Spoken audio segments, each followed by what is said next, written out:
मालकन गांव तरवा मुख्य मार्ग को बनवाने की मांग को लेकर समाजसेवी नवीन चौहान और अन्य लोगों ने भरतपुर में दिया धरना। भारत माता की जय! भारत माता की जय! साथी 9 बजने को आए हैं। हम लोगों के आमरण अनशन धरना प्रदर्शन का 24 घंटा पूरा हुआ। अब तक कोई बड़ा जिम्मेदार पीडब्ल्यूडी लोक निर्माण विभाग का अधिकारी नहीं आया। आप लोग देख रहे होंगे कि बारिश हो रही है, हम लोगों का टेंट भी टपक रहा है। देखिए यहाँ पे पानी लगा हुआ, तिरपाल डालने के बाद भी टेंट टपक रहा है और हम लोगों का गद्दा भी भीग चुका है। उसके बाद भी जन सेवा में हम साथीगण, आप सभी भाई अभी भी लगातार लगे हुए हैं। रात को जो वाकया हुआ उसके बारे में थोड़ी सी बताने का प्रयास किया जाएगा कि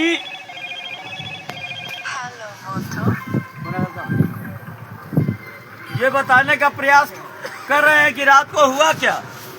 रात को हुआ ये कि सीओ सैदपुर साहब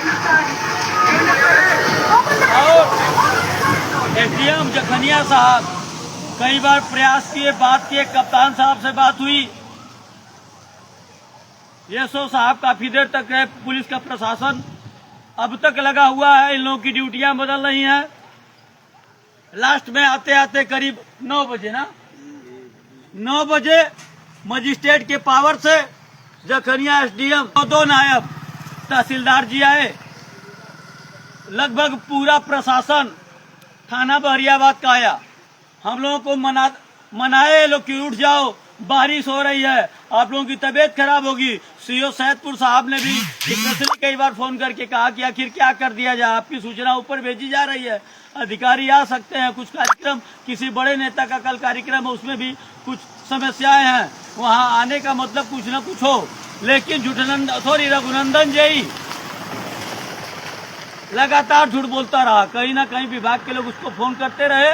उसी तरीके से एक शर्मा जी या शुक्ला जी फोन किए थे, जो कि सैदपुर से बहरियाबाद ये आपके हाजीपुर तक उनका क्षेत्र है। वो बात किए, हमने उनसे मांग रखी कि भैया आप झाड़ियों को साफ करवाए। उन्होंने कहा कि झाड़ियां साफ हो रही हैं, मखदूमपुर के लगभग तक झाड़ियां साफ हो गई हैं और बहरियाबाद साइड इधर बढ़ने के लिए हम एक्सीएन साहब से बात करेंगे कि जैसे भी मुहैया हो। अभी 4 से 6 लेबर चल रहे हैं, तो एक वो मांग पूरी होती दिखी। दूसरी चीज, खुद जब यहाँ पर बैठे नायब तहसीलदार गण दोनों लोग, बारिश होती रही और मैं बार बार बधाई दूंगा कि कहीं ना कहीं जरा भी कहने में संकोच नहीं है कि ये भरतपुर क्रांतिकारियों का गांव है भाई। भारत माता की जय! भारत माता की जय! आप जानते होंगे कि कहीं ना कहीं धरना करना, हर 6 महीने में धरना करना हम लोगों का काम है, लेकिन कहीं ये चीज नहीं देखे कि इतनी भीड़, इतने बारिश में कहीं टेंट लगा देना, तो कहीं दे दिया गया। उसके बाद भी तमाम साथी कल से अन्न जल ग्रहण नहीं किए हैं। तो वहां पे आते हैं जब तहसीलदार साहब, तो रघुनंदन जिसको हम लोग झूठा नंदन कहते हैं, उनसे बात किए करें सर 1 घंटे में गिट्टी गिर जाए, आधे घंटे में गिट्टी गिर जाएगी। आधा घंटा पूरा होता है, फिर नायब तहसीलदार फोन करते हैं, फिर करे 1 घंटे में गिर जाएगी। जखनिया से खुद एसडीएम साहब फोन करते हैं, 1 घंटे में गिर जाएगी। 11 बजे तक को लोग रहे। ये झूठनंदन जी जिले का सबसे झूठा व्यक्ति गिट्टी नहीं गिराया, अधिकारियों को उल्लू बना दिया, तो हम लोग क्या चीज है। अंत में निवेदन किया गया कि श्रीमान जी पुलिस के अधिकारियों से फोन पे, उच्च अधिकारियों से, उप जिला अधिकारी महोदय से फोन पे आए हुए मजिस्ट्रेट पावर से नायब 2 नायब तहसीलदार लोगों से कि भैया आप लोग जाइए, वो गाजीपुर में रघुनंदन जी बैठा है, किसी तरह प्रयास करके आप जब तक गिट्टी नहीं गिरवा देंगे तब तक हम लोग कोई बात नहीं करेंगे।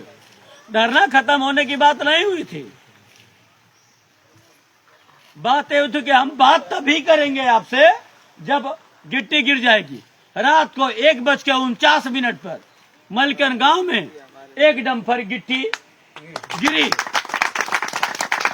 तो भैया जवन आदमी जवन यहाँ का इंचार्ज बा जुठनंदन रघुनंदन जी, वो जब पूरा जिला के अधिकारियों के उल्लू बना सका था, बार बार जुठला सका था, तो कैसे मानी कि ओकरे बाद भी गिट्टी गिर जाई? मान सकते हैं? जय मुर्दाबाद, मुर्दाबाद मुर्दाबाद, नंदन जय मुर्दाबाद, मुर्दाबाद मुर्दाबाद, नंदन जय मुर्दाबाद, मुर्दाबाद मुर्दाबाद। तो कैसे उस जुठनंदन की बातों पे हम लोग विश्वास करें? आज हम लोग की मांग है कि लोक निर्माण विभाग के एक्सीएम साहब आए और हम लोगों को लिख करके दें, खुद एक्सीएम साहब, कि ये रोड पे और गिट्टी कब तक बनेगी, बहरियाबाद से तरवा तक रोड मरम्मत या निर्माण कब तक होगा, तभी हम लोग मानेंगे, नहीं तो भूख से भले जान चली जाए। कुछ लोगों की तबीयत खराब है, किसी तरह उठ के बैठे सोए थे, हम लोग को भी बहुत बोला नहीं जा रहा है, लेकिन हम लोग चाहे कुछ हो जाएगा, जब तक लोक निर्माण विभाग का कोई बड़ा अधिकारी नहीं आता है, हम लोग आमरण अनशन धरना प्रदर्शन तोड़ने वाले नहीं है। भारत माता की एक चीज और रह भारत गया, माता की एक चीज और रह गया है, बाकी क्या, वो आएंगे हमको लिखित आश्वासन देंगे कि मान लीजिए वो कहते हैं 1.5 महीना में आपका ये रोड हम कंप्लीट कर देंगे, तो हमको लिखित देंगे तो हम लोग ले लेंगे। साथ ही साथ हम लोग भी सादा पेपर रखे हुए हैं, और हम लोग भी सादा पेपर रखे हुए हैं, हम लोग भी तुरंत लिख के एक तो ज्ञापन देंगे कि अगर रोड नहीं बनता है तो 2 महीने बाद हम लोग फिर आमरण अनशन करेंगे। यानी एक और उनका आश्वासन चलेगा, एक और हमारा निवेदन पत्रक चलेगा कि जो भी एक तो स्वयं एक्सीएम साहब आए गाजीपुर, अधिशासी अभियंता लोक निर्माण विभाग, और वो लिख के दें कि जितने दिनों में रोड बनेगा उससे 20 दिन ज्यादा समय हम लोग देंगे, फिर यही टेंट लगेगा। आपके आशीर्वाद से जब तक रोड नहीं बन जाता हम लोग चैन की सांस नहीं लेंगे। भारत माता की